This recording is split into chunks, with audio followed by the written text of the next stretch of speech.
ঈদগাঁওর বাসায়ী সম্প্রতি টি10 cricket tournament উদ্বোধন।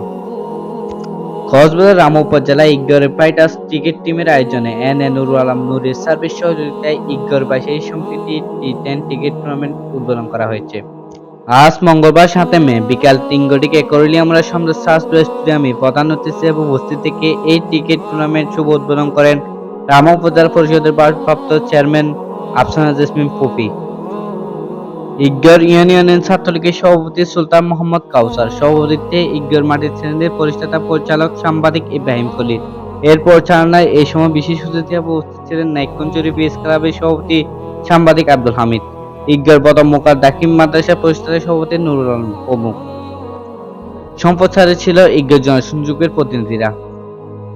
উদ্বোধনী ম্যাচে টিম অফ বাসায়ী টাইগার প্রথমে ব্যাট করতে নেমে 10 ওভারে 85 রান করে। জয়ের জন্য শেষ রানে টার্গেট দিয়ে খেলতে নেমে team of Eidgaon high school 25 ball বাকি থাকতে জয়ের লক্ষ্যে পৌঁছে যায়।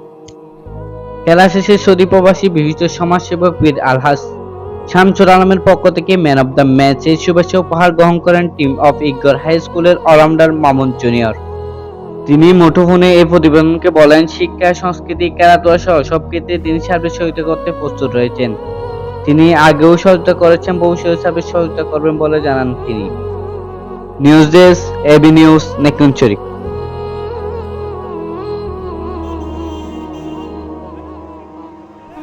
পাঁচ ওভার শেষে 72 রান দলীয়।